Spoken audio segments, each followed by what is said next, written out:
Back for another day of full episodes, a lot to cover. We're going to be kicking off with this very first episode and talking again with our Startup Leaders Club. Welcome to the show. A little introduction on yourself and a little background.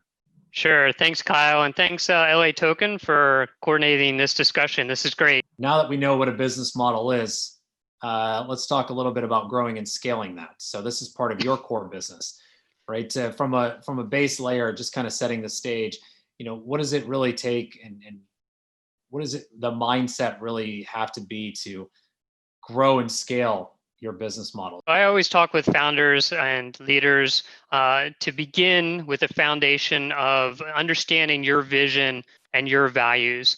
Those are going to be constant throughout the whole experience. Maybe things go exceedingly well, maybe they go the other direction, but no matter what, you're always going to fall back on that vision and on those values as guides for how to proceed and to go forward. Go for it, Benjamin.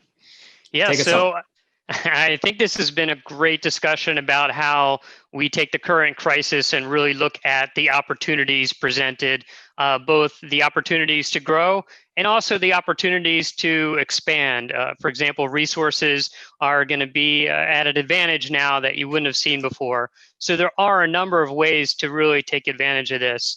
I do, however, want to pivot slightly and get into something that is on the top of minds or maybe a little bit under the surface for a lot of founders and leaders.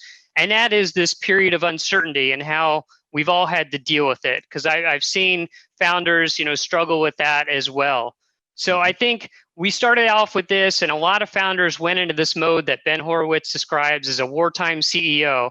And even if you were a peacetime CEO at the beginning of this year, you became a wartime CEO quickly thereafter.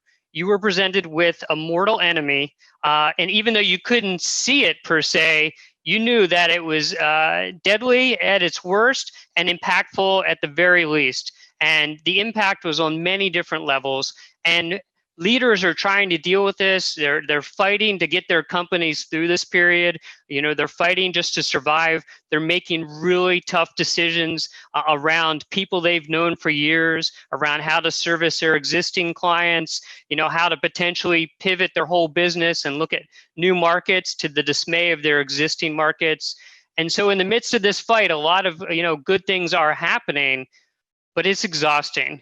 And so then, founders are going to come up, if they haven't already, with this period of renewal and trying to figure out, okay, I've gotten through the beginning of the fight. And Kyle, you said earlier, we don't know if this is years or a decade, but we know we're not anywhere near the end of this.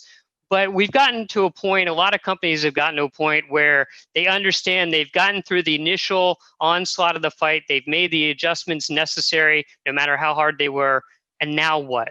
And it's coming terms with that reality, not to the sense of rumination and getting distracted by it, but you have to bring to consciousness what's going on with you, what's going on with your team, what's going on with your customers. You have to take that all into account because there is a side to this that's very analytical and data-driven, and I love that and I support that. But there's another side to this, which is how are we as humans going to adapt in this situation? And so I think founders really do have to take a moment to renew and figure out where they are right now, come back to that vision and to their values that I mentioned earlier, and then really use it as an opportunity to find their resurgence and to move forward in a different way. Because if you maintain this fight mode, you're eventually going to get exhausted. We see that literal fighters, boxers know there's a time to relax when they're in the ring, and founders need to find that time for themselves. Absolutely. It's different for everybody. Let's be honest as well, right? As founders, it takes us all a little bit of time. And thanks, Kyle. You can find us at webuildscalegrow.com.